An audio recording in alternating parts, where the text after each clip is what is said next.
आज हम स्टार्ट करेंगे चैप्टर 7 स्ट्रक्चरल ऑर्गेनाइजेशन इन एनिमल्स। जो एनिमल्स होते हैं उनमें स्ट्रक्चरल ऑर्गेनाइजेशन कैसा होता है, यानी कि उनके कौन कौन से ऑर्गन्स किस टिश्यू के बने होते हैं। क्योंकि नॉर्मली हमें पता है सेल की कंपोजिशन से टिश्यू बनता है।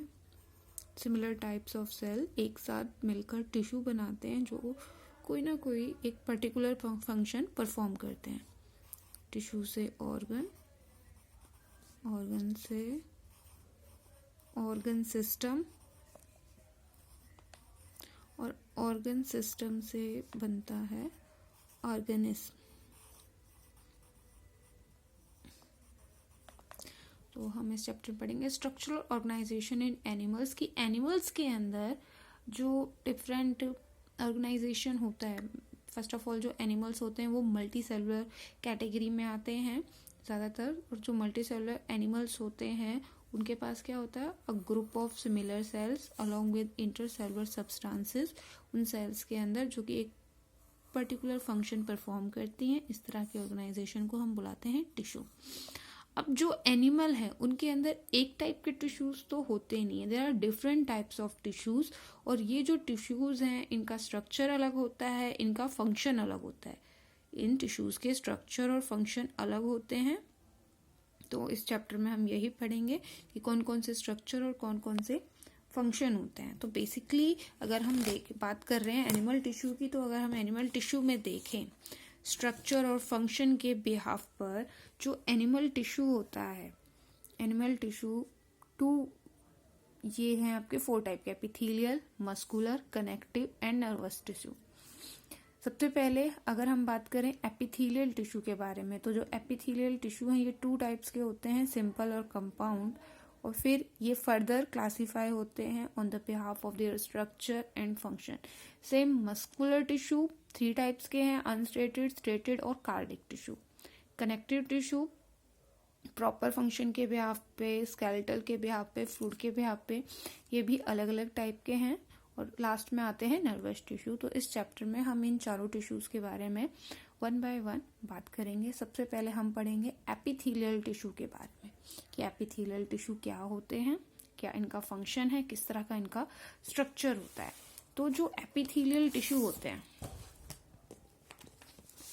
7.1.1 एपिथेलियल टिश्यूज के बारे में सबसे पहले हम बात करेंगे।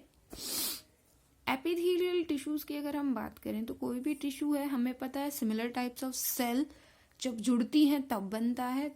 एपिथेलियल टिश्यूज में हम देखते हैं कि जो सेल्स होती हैं वो क्लोजली पैक्ड होती हैं टाइटली आपस में, और इनके बीच में कोई भी स्पेस नहीं होगा जब हम एपिथेलियल टिश्यूज के बारे में बात कर रहे हैं। और ये आपस में बहुत ही टाइटली टुगेदर हेल्ड होती है, और इनके बीच में एक सब्सटेंस प्रेजेंट होता है जो एज अ सीमेंटिंग सब्सटेंस की तरह काम करता है, और ये कार्बोहाइड्रेट होता है। ये जो सेल्स होती हैं एपिथेलियल टिश्यू, ये फर्दर ग्लैंड्स, सेंसरी सेल्स या नर्व एंडिंग, इनमें भी मॉडिफाई हो सकती है और इनका फंक्शन भी परफॉर्म कर सकते हैं। इसी के साथ साथ एपिथेलियल टिश्यूज की अगर हम लोकेशन की बात करें कि ये कहाँ पर प्रेजेंट होती है, तो लोकेशन में हम देखेंगे ये हमारी बॉडी में अलग अलग पार्ट्स पर प्रेजेंट होती हैं। ये सरफेस पर भी प्रेजेंट होती हैं, इंटरनल और एक्सटर्नल सरफेस को कवर करती हैं। और अगर हम फंक्शन की बात करें तो जो इनका फंक्शन होता है, इनके मेन फंक्शन होते हैं प्रोटेक्शन, सिक्रीशन, एब्जॉर्प्शन,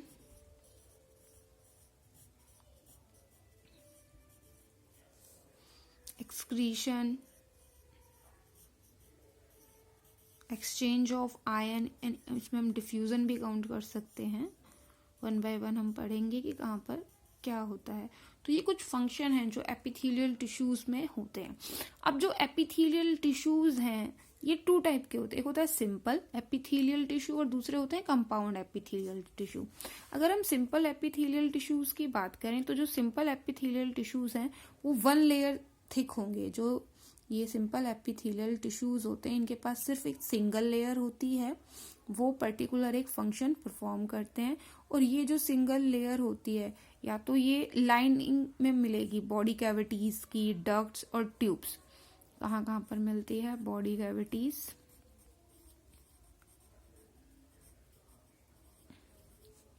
डक्ट्स और ट्यूब्स, उनकी लाइनिंग में हमें ये दिखती है। अब ये जो सिंपल एपिथेलियल टिश्यू है, इसमें हम सिंगल जो लेयर हैं, अलग अलग स्ट्रक्चर देखते हैं, उन्हीं के बिहाफ पर इनके कुछ फंक्शन है। सबसे पहले हम बात करेंगे स्क्वेमस एपिथेलियल टिश्यू के बारे में। जो स्क्वेमस एपिथेलियल टिश्यू होते हैं, ये सिंगल थिन लेयर के बने होते हैं और इसमें फ्लैटेंड लेयर होती है, फ्लैटेंड लेयर होंगी जिनके पास न्यूक्लियस प्रेजेंट होगा थिन।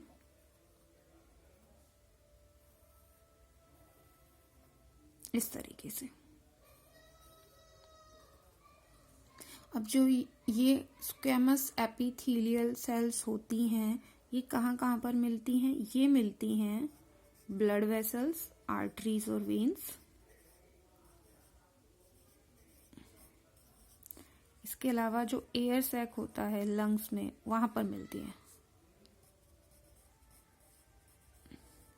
और इनका मेन फंक्शन होता है डिफ्यूजन।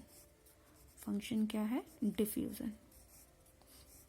क्योंकि हमें पता है जो एयर सैक्स होते हैं लंग्स में, एक्सचेंज ऑफ O2 और CO2 परफॉर्म होता है, वो वहां पर होता है। तो पहली थी स्क्वेमस एपिथेलियल, ये हमारा first, second cuboidal, third columnar, fourth glandular. देखिए, तो फर्स्ट हो गई। सेकंड के बारे में बात करते हैं। जो सेकंड होती हैं वो है cuboidal epithelial, cuboidal simple epithelial tissue. तो क्यूबॉइडल सिंपल एपिथेलियल टिश्यू में हम देखेंगे कि इसके अंदर जो सिंगल लेयर होती है वो जिन सेल्स की बनी होती है उनकी शेप क्यूब जैसी होती है, इस तरीके से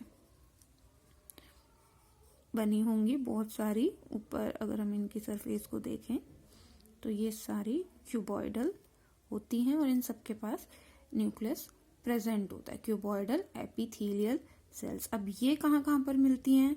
ये मिलती हैं डक्ट्स ऑफ ग्लैंड और ट्यूबुलर पार्ट ऑफ नेफ्रॉन।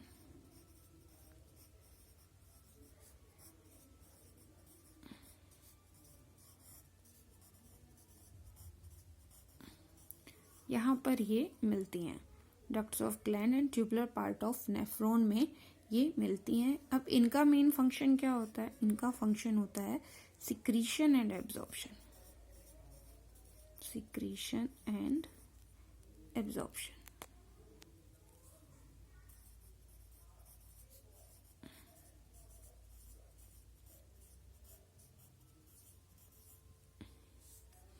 उसके बाद थर्ड आती है कॉलमिनार एपिथेलियल सेल। कॉलमिनार एपिथेलियल सेल्स में हम देखेंगे कि इसके अंदर जो सेल्स होती हैं वो टॉल होती हैं और सिलेंडर इन शेप होती हैं। इस तरह से वो बनी होंगी, tall and cylinder in shape.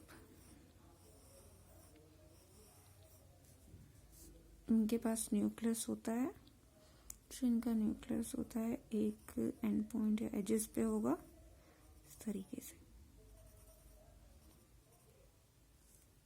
कॉलमिनार epithelial cells, base पर इनका न्यूक्लियस होता है और फ्री सरफेस में है माइक्रोविली। कई बार हम देखते हैं जो इनकी सरफेस होती है उस पर माइक्रोविली होती है। माइक्रोविली फिंगर लाइक प्रोजेक्शंस होती हैं, इस तरीके से देखने को मिलती है कभी कभी। तो ये कहाँ पर मिलती हैं? ये मिलती हैं लाइनिंग ऑफ स्टमक,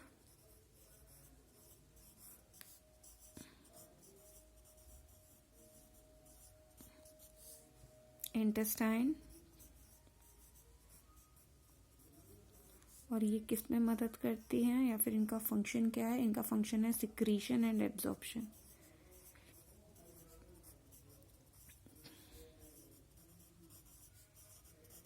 एब्जॉर्प्शन इनका फंक्शन होता है। कई बार हम क्या देखते हैं, जो क्यूबॉइडल सेल्स हैं और कॉलमिनार सेल्स हैं बॉडी के अंदर, इनके ऊपर small hair like structure cilia present होते हैं।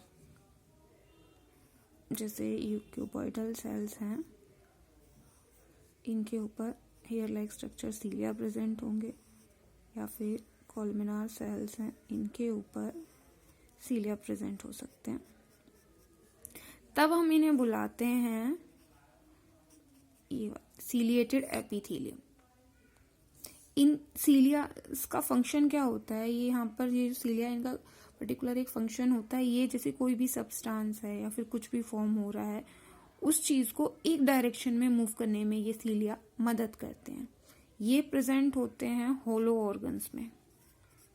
होलो ऑर्गन्स जैसे कि हो गए ब्रोंकियोल्स, लंग्स में प्रेजेंट होती हैं, और फेलोपियन ट्यूब्स। जब ओवा एग रिलीज होता है ओवरी से, तो ये जो हेयर लाइक स्ट्रक्चर है उस ओवा को आगे की तरफ मूवमेंट करने में मदद करते हैं। तो इस तरीके से इनका फंक्शन होता है। फिर आती हैं ग्लैंडुलर सेल्स। कई बार हम ये देखेंगे जो कॉलम और क्यूबॉइडल सेल्स हैं, कॉलमिनार और क्यूबॉइडल सेल्स हैं, ये कुछ सिक्रीशन करती हैं। जो ग्लैंडुलर सेल्स हैं ये यहाँ पर कुछ स्पेशल तरह की सिक्रीशन करने लगती हैं, स्पेशलाइज सिक्रीशन। ये सिक्रीशन हेल्पफुल होती है बॉडी के अंदर, और इसके अंदर हम ये देखेंगे जो दो तरह की हमें ये देखने को मिलती है ग्लैंडुलर एपिथेलियम। ये यूनिसेलुलर हो सकता है या फिर मल्टीसेलुलर भी हो सकता है।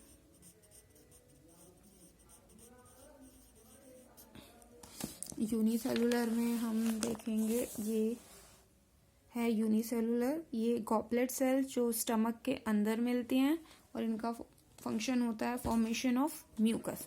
म्यूकस की फॉर्मेशन करते हैं। वहीं दूसरी तरफ मल्टी सेलुलर में आ जाएंगे हमारे सलाइवरी ग्लैंड। सलाइवरी ग्लैंड्स यहाँ पर है, जिनका मेन काम क्या होता है, सलाइवा की फॉर्मेशन करना।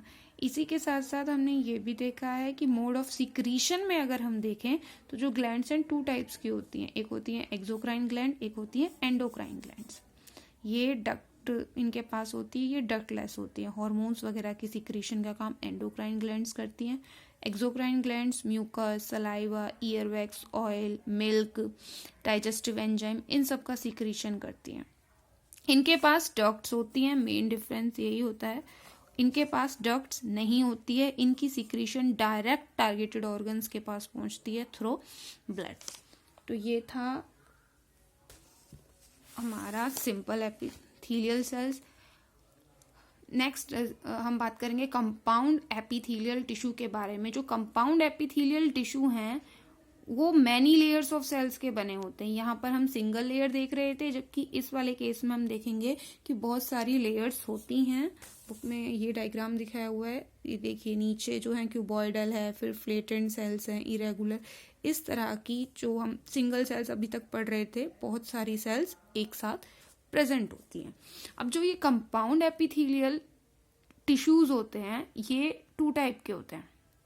एक होते हैं स्ट्रेटिफाइड और दूसरे होते हैं ट्रांजिशनल। स्ट्रेटिफाइड और ट्रांजिशनल। सबसे पहले ट्रांजिशनल देख लेते हैं। जो ट्रांजिशनल कंपाउंड टिश्यू होते हैं इसमें सेम टाइप की ही सेल्स होंगी और वही सेल्स बहुत सारी लेयर्स में अरेंज होती हैं। जैसे कि अगर क्यूबॉइडल है तो क्यूबॉइडल ही बहुत सारी लेयर्स में अरेंज होंगी। इस तरह से अगर फ्लैटेंड है तो फ्लैटेंड सेल्स अरेंज होंगी। इस तरह की अरेंजमेंट होती है और इस अरेंजमेंट में लिविंग सेल्स देखने को मिलती हैं। इस तरह की अरेंजमेंट यूरिनरी ब्लैडर, यूरेटर, इन सब पे मिलती है। और इन टिश्यूज का मेन काम क्या होता है कि जिन भी ऑर्गन्स पर प्रेशर बना होता है उस प्रेशर को मेंटेन करने में या फिर उस प्रेशर से डील करने में ये मदद करेंगी। कैसे? क्योंकि ये जो सेल्स हैं सिमिलर इन शेप और साइज है, प्रेशर बनने की वजह से एक्सपेंशन, खिंचाव होता है, ऑर्गन्स पर जोर पड़ता है, तो ये अलाउ करती हैं एक्सपेंशन को। इसी के साथ साथ प्रोटेक्शन भी प्रोवाइड करती हैं, ये थिक होती हैं तो यूरिन के लीकेज को भी बचाती हैं सेल्स में से।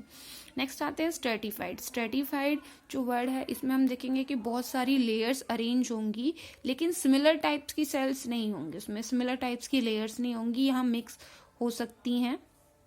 सबसे पहले आता है squamous stratified epithelial tissue. Squamous जो हैं उसमें दो तरह की हमें सेल्स जो हैं देखने को मिलती हैं टिश्यूज। एक होता है केरेटिनाइज, एक होते हैं नॉन केरेटिनाइज। केरेटिन एक प्रोटीन होता है जो हेयर्स में, नेल्स में, स्किन्स में ये प्रेजेंट होता है। जिन लेयर के अंदर, जिन सेल्स के अंदर केरेटिन प्रेजेंट होता है उन्हें केरेटिनाइज्ड स्क्वेमस एपिथेलियल टिश्यूज बुलाते हैं। जिनके पास नहीं होता है वो नॉन केरेटिनाइज्ड होते हैं। जो केरेटिनाइज्ड है एक प्रोटीन है, और प्रोटीन का मेन काम क्या होता है कि ये जो भी मैकेनिकल डैमेज होता है उसके प्रोटेक्शन में काम करता है। साथ ही साथ ये क्या करता है, ये इम्परवियस होता है, वाटर की एंट्री को अलाउ नहीं करता, नो एंट्री,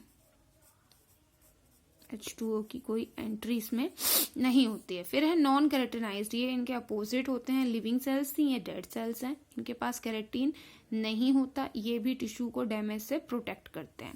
अब हम वन बाय वन इन तीनों को पढ़ेंगे, स्क्वेमस, क्यूबॉइडल, कॉलमिनार।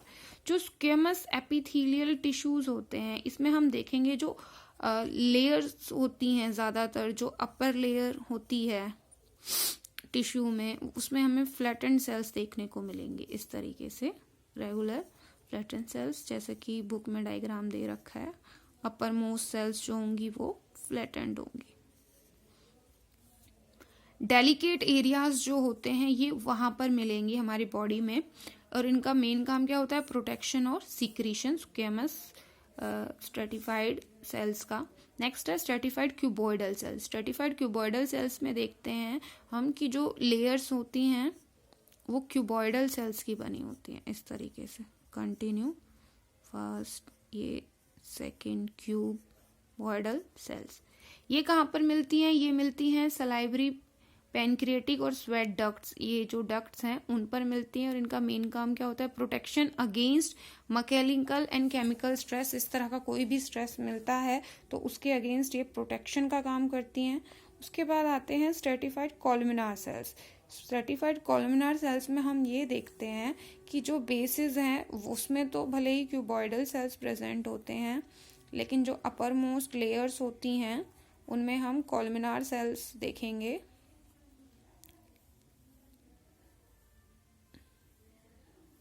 इस तरीके से कॉलमिनार सेल प्रेजेंट होती हैं जिनकी बेसिस पर उनकी न्यूक्लियाई होती है। मेमरी ग्लैंड्स जो होती हैं उनमें स्ट्रेटिफाइड कॉलमिनार सेल्स होती हैं जिनका सिक्रीशन, जो किसी ना किसी लिक्विड का सिक्रीशन करती है। Mammary gland secretion of fluid, इसी के अलावा स्ट्रेस से भी डील करने में मदद करती है और प्रोटेक्शन में भी ये मदद करती है। तो ये हो गया हमारा एपिथेलियल टिश्यू। हमने एपिथेलियल टिश्यू तो पढ़ लिया, यहाँ पर एक चीज़ और इम्पॉर्टेंट है जिसके बारे में हम बात कर लेते हैं, वो है जंक्शंस। हमने ये तो देखा कि जो सेल्स हैं आपस में अटैच होंगी, लेकिन वो अटैच होती कैसे, या फिर कुछ भी पासेज वगैरह होता है तो वो किस तरीके से होता है। उनके बीच में जो स्पेस होता है वो भी नहीं होता।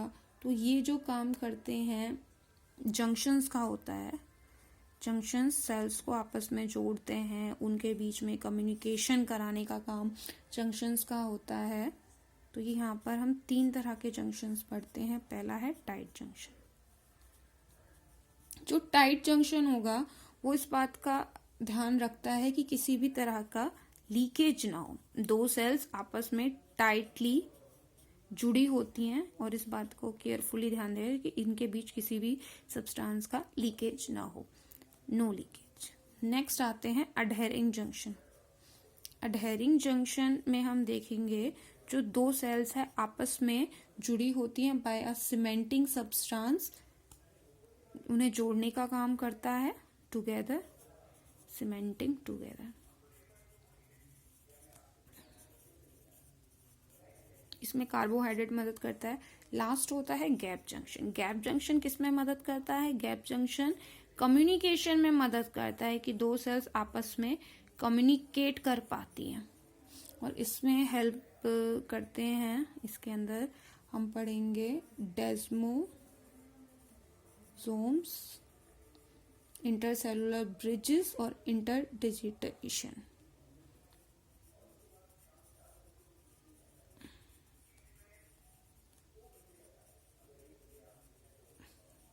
तो ये था एपिथेलियल टिश्यू।